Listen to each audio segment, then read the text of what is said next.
Look forward to continuing the fight to make a positive difference in the lives of all of Central Valley residents. That was on Wednesday. Congressman Cox making his final speech on the House floor. Cox conceding to David Valadao last Friday. So what's next for TJ Cox? And joining me exclusively in his first television interview since conceding to David Valadao last week, Congressman TJ Cox. Welcome back to Sunday Morning Matters. Thank you for joining us. Thank you, Alex. Thanks for having me. Well, I know you said you didn't want to concede until all the votes were counted, and that's what you did.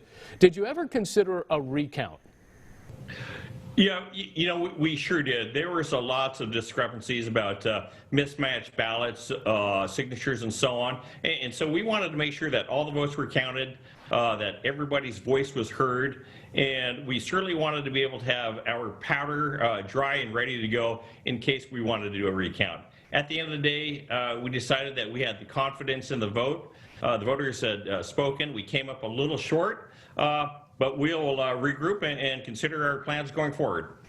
As you consider those plans, do you have the gumption, if you will, the energy to do another run at this particular seat in 2022?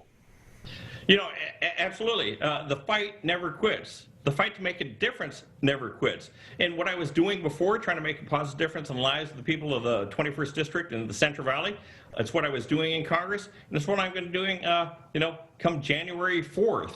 And so we'll take a look at all the options, but, it's just so important to keep fighting and keep on making a difference. In a Facebook post, you did say your campaign did not get into the gutter, but that's not entirely true. We saw both sides engage in some nasty attack ads. We had them on our station during that whole campaign run. How much do you think that hurt your chances of re-election?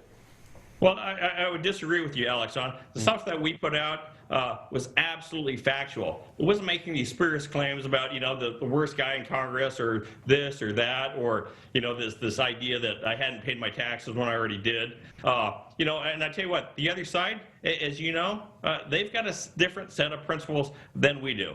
We put out the facts. The big difference in this campaign, as you well know, we didn't have the opportunity to go out and knock on doors. We wanted to keep our staff safe, our volunteers safe, and certainly the voters safe, and that really cost us. And so, it's kind of like playing a football game and deciding not to pass. But, that's all water under the bridge. We're accepting the election results, and like you said, we're going to continue to make a positive difference in the lives of the Central Valley families in any role that I play. In that conversation that you had with Valadao when you were conceding, how long was it? Was it cordial?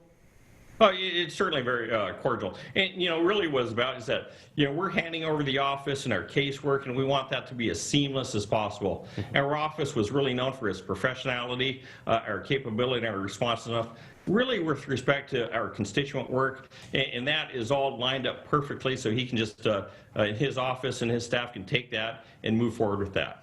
I know you're working on that COVID relief package, and everybody's hoping it gets done. Do you have confidence it'll get done before the end of this year, one? And then two, I know the White House is offering a $600 stimulus direct payment to some Americans, but withdrawing the $300 unemployment benefit option.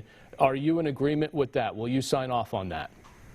I'm going to sign off on a package that puts money in the hands of the hardworking families throughout the Central Valley, throughout California, and across the nation. That is key. I mean, people are getting laid off. I want to make sure that we get money in the hands of the small businesses that are suffering.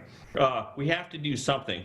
The option of doing nothing is unacceptable by any means. And then we'll see what President Biden and Vice President Harris have to do, come January 21st. And I want to mention that because I know that you, along with Congressman Costa and Congressman Nunes, have supported Armenia in this modern-day genocide that is playing out in Artsakh. Do you think in his first 100 days in office, President-elect Joe Biden should and will address this unauthorized Russian ceasefire agreement? I certainly hope he does. And there's one thing is, I was very, very active in Artsakh and Armenian issues. And I can tell you the sellout of Armenia by this Republican administration is disgraceful.